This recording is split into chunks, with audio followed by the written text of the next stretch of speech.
પ્રાર્થના ચિઠ્ઠી 7મા ધોરણમાં ભણેલો એક બાળક ભગવાનને એક પત્ર લખે છે અને પત્રમાં બાળકે પોતાની કાલી ઘેલી ભાષામાં ભગવાનને થોડાક પ્રશ્નો પૂછ્યા છે. એ પ્રાર્થના ચિઠ્ઠી રૂપે ધ્યાનથી વાંચજો, ધ્યાનથી સાંભળજો. 7મા ધોરણમાં ભણતો બાળક ભગવાનને પત્રમાં સરનામું કર્યું છે કે પ્રતિ શ્રી ભગવાનભાઈ ઈશ્વરભાઈ પરમાત્મા, શંખ ચક્રવાળા. પ્રતિ શ્રી ભગવાનભાઈ ઈશ્વરભાઈ પરમાત્મા, શંખ ચક્રવાળા, સ્વર્ગ લોક, નર્કની સામે, વાદળાની વચ્ચે, મુકામ આકાશ. પ્રિય મિત્ર ભગવાન, જય ભારત સાથ જણાવવાનું કે હું તારા ભવ્ય મંદિરથી થોડે દૂર આવેલી એક સરકારી શાળાના 7મા ધોરણમાં ભણું છું. મારા પિતાજી દાણાપીઠમાં મજૂરી કરે છે અને મારી માં રોજ બીજાના ઘરકામ કરવા માટે જાય છે. હું શું કામ ભણું છું એની તો મારા મા બાપને ખબર નથી, પણ હા, કદાચ શિષ્યવૃત્તિના પૈસા અને મફત જમવાનું નિશાળમાં મળે છે એટલે મારા મા બાપ મને રોજ 5 કલાક નિશાળે ધકેલી દે છે. ભગવાન, 2-4 સવાલો પૂછવા માટે મેં આજ તને પત્ર લખ્યો છે, કારણ મારા સાહેબે કીધું તું કે તું સાચી વાત જરૂર સાંભળે છે. એમ કરીને બાળકે પ્રશ્ન પૂછ્યા છે. પ્રશ્ન પહેલો, હું રોજ સાંજે ભગવાન તારા મંદિરે આવું છું અને નિયમિત સવારે નિશાળે જાઉં છું, પણ હે ભગવાન, તારી મૂર્તિની ઉપર આરસ પહાણનું એસી મંદિર છે અને મારી નિશાળની ઉપર છાપરું કેમ નથી? દર ચોમાસે પાણી ટપકે છે, આવું શું કામ?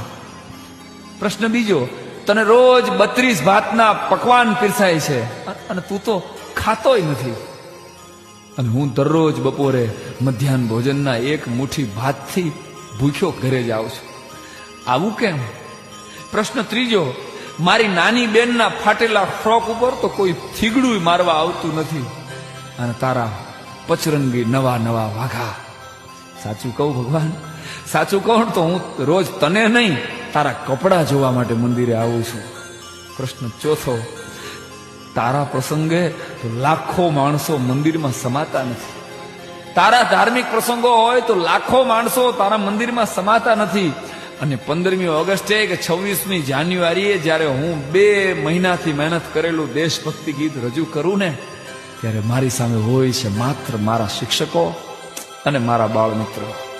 હે ભગવાન, તારા મંદિરે જે હમાતા નથી એ બધાય મારા મંદિરે કેમ ડોકાતા નથી?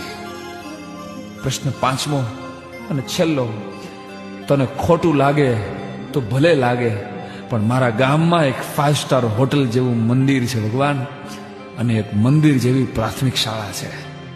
પ્રભુ, મેં સાંભળ્યું છે કે તું તો અમારી બનાવેલી મૂર્તિ છો, તોય આવી જલજલાટ છે. તું તો અમારી બનાવેલી મૂર્તિ છો અને આવી જલજલાટ છો, તો અમે તો તારી બનાવેલી મૂર્તિઓ છીએ, અમારા ચહેરા ઉપર નૂર કેમ નથી? શક્ય હોય તો ભગવાન આ 5 જવાબ આપજે, મને વાર્ષિક પરીક્ષામાં કામ લાગે. ભગવાન, મારે ખૂબ આગળ ભણવું છે, મારે ડોક્ટર થવું છે, પણ મારા મા બાપ પાસે નિશાળની ફીના કે ટ્યુશનના પૈસા નથી. તું ખાલી જો તારી 1 દિવસની દાનપેટી મને મોકલ ને ભગવાન, તો આખી જિંદગી હું ભણી શકું. વિચારીને કહેજે દોસ્ત, વિચારી લેજે, કેમ કે હું જાણું છું તારે ઘણાને પૂછવું પડે એમ છે. પરંતુ 7મા ધોરણની વાર્ષિક પરીક્ષા પહેલા તું જો મારામાં ધ્યાન નહીં દે, મને પૈસા નહીં મોકલે, તો મારા બાપુ મને સામે ચા વાળાની હોટલે રોજના 5 રૂપિયાના ભવ્ય પગારથી નોકરીએ રાખી દેશે. પછી આખી જિંદગી હું તારા શ્રીમંત ભક્તોને ચા પાઈશ ભગવાન, પણ તારી હારે કીટા કરી નાખીશ. જલ્દી કરજે પ્રભુ, સમય બહુ ઓછો છે તારી પાસે અને મારી પાસે પણ. લિખિતન એક સરકારી શાળાનો ગરીબ વિદ્યાર્થી અથવા એક ભારતના ભાવિ મજૂરના વંદે માતરમ. વંદે માતરમ, વંદે માતરમ.